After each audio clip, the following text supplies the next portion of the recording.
السلام علیکم ورحمۃ اللہ وبرکاتہ ان الحمد للہ نحمده ونستعینه ونستغفره ونعوذ باللہ من شرور انفسنا ومن سیئات اعمالنا من يهده الله فلا مضل له ومن يضلل فلا هادي له واشهد ان لا اله الا الله وحده لا شريك له واشهد ان محمدا عبده ورسوله اما بعد فإن خير الحديث كتاب الله وخير الهدي هدي محمد صلى الله عليه وسلم وشر الأمور محدثاتها وكل محدثة بدعة وكل بدعة ضلالة وكل ضلالة في النار۔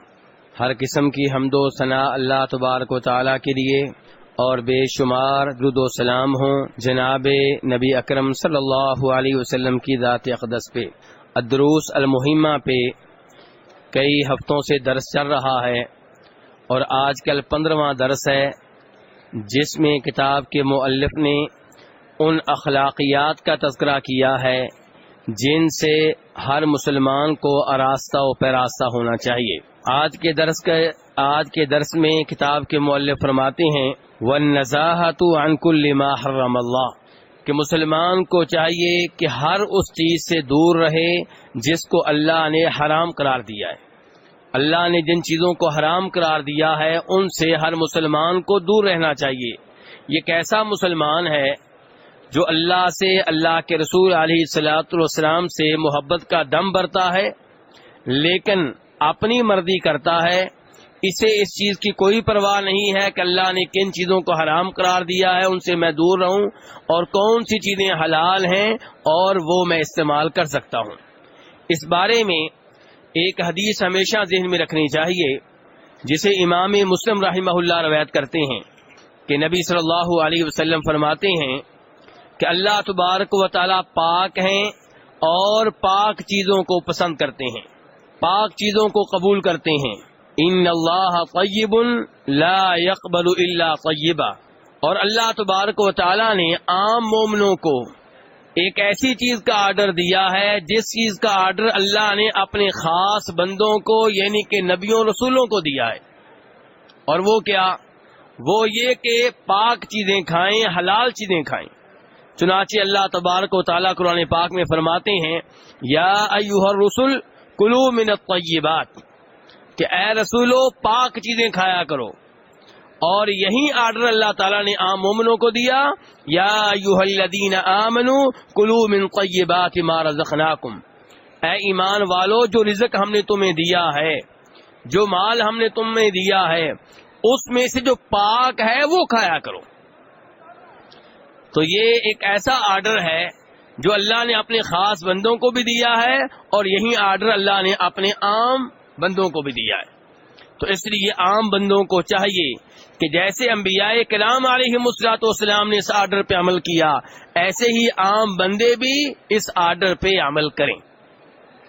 اس کے بعد نبی علیہ الصلوۃ والسلام نے ایک آدمی کا تذکرہ کیا، وہ آدمی سفر کی حالت میں ہے اور سفر کی حالت میں مسلمان کی دعائیں قبول ہوتی ہیں، اور جتنا سفر لمبا ہوگا مسافر کی حالت جتنی بری ہوگی اتنی ہی زیادہ امید ہے کہ اس کی دعا قبول ہوگی۔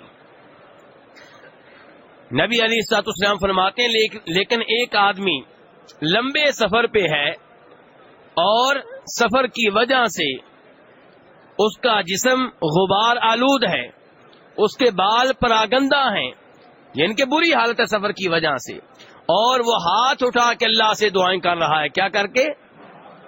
ہاتھ اٹھانے سے بھی دعائیں قبول ہوتی ہیں اور سفر کی حالت میں بھی دعائیں قبول ہوتی ہیں۔ یہ ہاتھ اٹھا کے دعائیں کر رہا ہے اور کہہ رہا ہے یا ربی یا ربی یا ربی، اللہ کو بڑی عاجزی سے گر گڑا کر پکار رہا ہے، توجہ سے پکار رہا ہے، بڑی توجہ سے مانگ رہا ہے، لیکن اس کی دعا قبول نہیں ہو رہی۔ کیوں؟ فرماتے ہیں نبی علیہ الصلوۃ والسلام اس لیے کہ وَمَطْعَمُهُ حرام وَمَشْرَبُهُ حرام وَغُذِّيَ بِالْحَرام فَأَنَّىٰ يُسْتَجَابُ لِذَٰلِكَ، کہ جو کھانا کھاتا ہے وہ حرام مال کا ہے۔ کس کا ہے جی؟ سود کی کمائی سے کھا رہا ہے دودھ کھانا، سود کی کمائی سے، رشوت کی کمائی سے، جوئے کی کمائی سے، پرائز بانڈ کی کمائی سے، انشورنس کی کمائی سے، چوری کی کمائی سے، ڈاکے کی کمائی سے، بہنوں کا جائیداد میں جو حصہ تھا اس پہ قبضہ کر کے وہاں سے کھا رہا ہے، دعائیں کیسے قبول ہو؟ فرمایا وَمَشْرَبُهُ حرام، جو پانی پیتا ہے، جو دودھ پیتا ہے، جو شہد پیتا ہے، وہ بھی حرام مال کا ہے۔ جو لباس پہنتا ہے وہ بھی حرام مال کے ذریعے حاصل کیا ہے، اور حرام مال اس کی غذا بن چکا ہے، اس کے جسم میں سرایت کر چکا ہے۔ فرمایا اس کی دعا کیسے قبول ہو؟ تو دعا قبول ہونے میں کیا چیز رکاوٹ بنی؟ حرام مال۔ حرام مال۔ آج لوگ حرام مال سے حج کرنے کے لیے آ جاتے ہیں، حرام مال سے عمرہ کرنے کے لیے آ جاتے ہیں۔ میرے بھائی، آپ کی اولاد آپ کے پاس امانت ہے، آپ کی بیگم آپ کے پاس امانت ہے، آپ نے تو ان کی اچھی تربیت کرنی تھی، انہیں حرام مال سے روکنا تھا، لیکن خود آپ ان کو کھلا رہے ہیں۔ اب یہ اولاد بڑے ہو کے کیا بنے گی؟ آپ کے لیے عذاب بنے گی، کیونکہ آپ نے ان کو حرام کا مال کھلایا ہے، ان میں برکت نہیں ہوگی، اور آپ کے گھر میں سکون نہیں ہوگا، آپ کے دل میں سکون نہیں ہوگا، دعائیں آپ کی ریجیکٹ ہوتی رہیں گی۔ اگر کبھی دعا اللہ قبول کر لے تو اس کی مہربانی ہے، لیکن دعا کی قبولیت کیا آپ حقدار نہیں ہیں۔ اس سے اندازہ کیجئے کہ کس قدر مسلمان کو حلال کا اہتمام کرنا چاہیے اور حرام سے دور رہنا چاہیے۔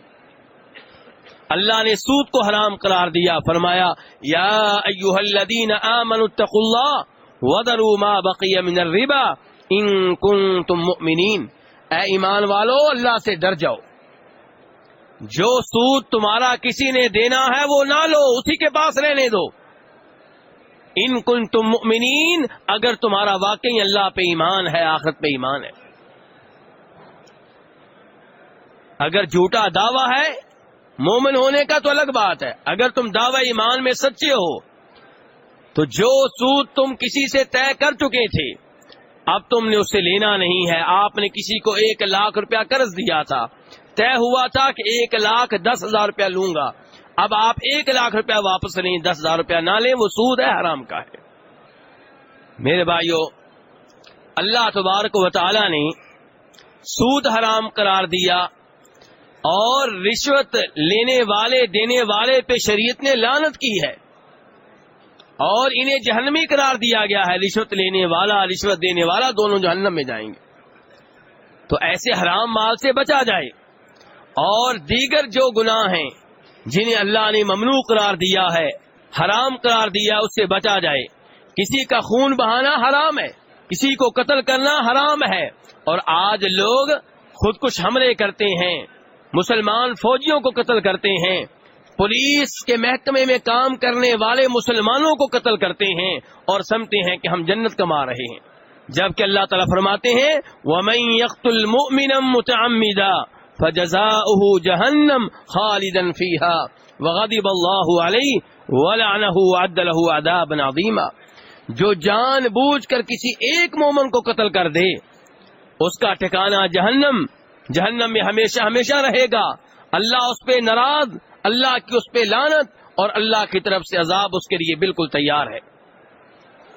ایک مومن کو قتل کرنا اتنا بڑا جرم ہے، اور آج دین کے نام پہ، جنت لینے کے نام پہ ایک خودکش بم حملے کے ذریعے 50-50 100 مسلمانوں کو قتل کیا جا رہا ہے، جبکہ مسلمان کا کام کیا ہے کہ وہ حرام چیزوں سے دور رہتا ہے۔ کسی اور کا خون بہانا حرام ہے، ہر مسلمان کا خون محترم ہے، کسی کو تھپڑ مارنے کی اجازت نہیں ہے، کسی کی بےعزتی کرنے کی اجازت نہیں ہے، کسی کا مال چھیننے کی اجازت نہیں ہے، اور آپ لوگوں کی جان لے رہے ہیں۔ تو ان تمام چیزوں سے دور رہنا چاہیے، جن جن چیزوں کو اللہ نے حرام قرار دیا ہے۔ یتیم کا مال کھانا، اللہ تعالیٰ فرماتے ہیں ان الذین یأکلون اموال الیتامی ظلما انما یأکلون فی بطونہم نارا وسیصلون سعیرا، کہ وہ لوگ جو یتیم کا مال کھا رہے ہیں وہ اپنے پیٹ میں کیا داخل کر رہے ہیں؟ آگ داخل کر رہے ہیں۔ وَسَيَصْلَوْنَ سَعِيرًا، اور روز قیامت یہ لوگ اس آگ میں داخل ہوں گے جس میں ان کو جلنا ہوگا، جس کا عذاب انہیں بھگتنا ہوگا۔ نبی علیہ الصلوۃ والسلام ایک حدیث میں فرماتے ہیں، بخاری مسلم کی حدیث ہے، کہ 7 ایسے گناہوں سے بچ جاؤ جو انسان کو ہلاک کر دیتے ہیں، تباہ و برباد کر دیتے ہیں۔ فرمایا کون کون سے؟ شرک، سب سے بڑا گناہ کون سا ہے میرے بھائیوں؟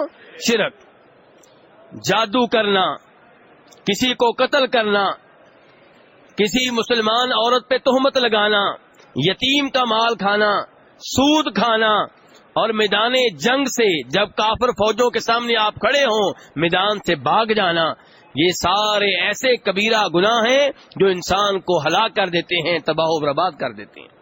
بلکہ ایک مسلمان کو حرام کیا، ان امور سے بھی بچنا چاہیے جو مشکوک ہوں۔ حرام سے تو بچنا ہی بچنا ہے، ان سے بھی بچنا چاہیے جو کیا ہوں؟ مشکوک ہوں۔ نبی علیہ الصلوۃ والسلام فرماتے ہیں، بخاری شریف کی حدیث ہے، ان الحلال بین وان الحرام بین وبینہما امور مشتبہات لا یعلمہن کثیر من الناس فمن اتقى الشبہات فقد استبرأ لدینہ وعرضہ۔ آپ فرماتے ہیں حلال چیزیں بالکل واضح ہیں، حرام چیزیں بھی بالکل واضح ہیں، ان کے مابین کچھ چیزیں ایسی ہیں جن کے بارے میں بہت سے لوگ شکوک و شبہات کا شکار رہتے ہیں۔